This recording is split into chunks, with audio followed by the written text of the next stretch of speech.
Daily. Taste the Daily.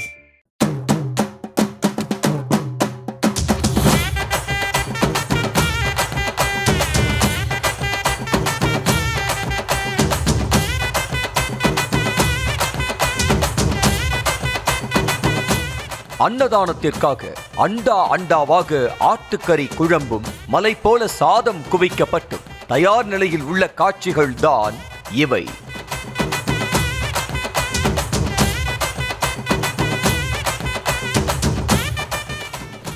Ramanathapuram மாவட்டம் கமுதி அருகே உள்ள பெருமாள் தேவன்பட்டி கிராமத்தில் 300 ஆண்டுகளுக்கு மேல் பழமை வாய்ந்த பிரசித்தி பெற்ற சுயம்பு தர்ம முனீஸ்வரர் கோவில் மற்றும் கருப்பசாமி கோயில் உள்ளது.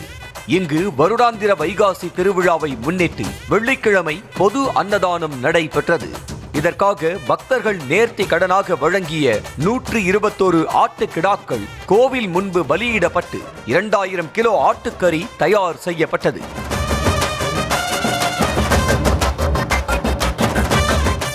அதேபோல பக்தர்கள் நேர்த்தி கடனாக வழங்கிய தலா 100 கிலோ எடை கொண்ட 13 மூட்டை அரிசியில், அதாவது 1300 கிலோ அரிசியில் சாதம் தயார் செய்யப்பட்டது.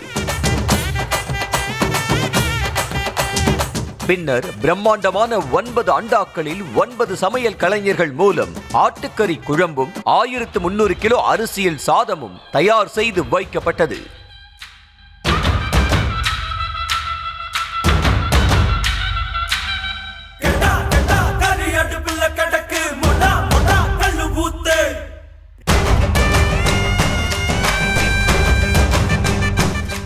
தொடர்ந்து தர்ம முனீஸ்வரருக்கும் கருப்பசாமிக்கும் சிறப்பு பூசை நடத்தி உணவுகளுக்கும் பூசை செய்யப்பட்டு பொதுமக்களுக்கு அன்னதானம் வழங்கப்பட்டது.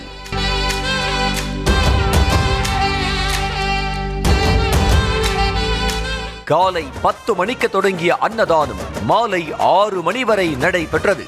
இதில் கமுதி மற்றும் சுற்றுவட்டார பகுதிகளில் இருந்து சாதி பேதமின்றி 10,000த்திற்கும் மேற்பட்டோர் கலந்து கொண்டு தர்ம முனீஸ்வரரையும் கருப்பசாமியையும் தரிசனம் செய்து அன்னதானத்தில் கலந்து கொண்டு உணவருந்தி மகிழ்ந்தனர்.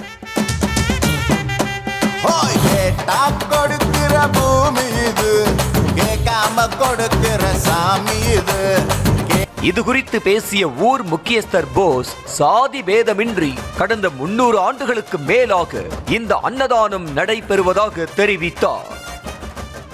ஸ்ரீ தர்மமுனீஸ்வரர் ஸ்ரீ கருப்பசாமி ஆலயத்தில் எல்லா மக்களும் வந்து பெருமாட்டி கிராமத்திற்கு வந்து நேர்த்திக்கடனாக கொடுக்கின்ற காய்களை அன்னதானத்திற்கும் பசுமாடுகளை கோயிலுக்காகவும் மற்றும் சாதி பேதமின்றி அனைவரும் வந்து வழிபட்டு வருகிறார்கள்.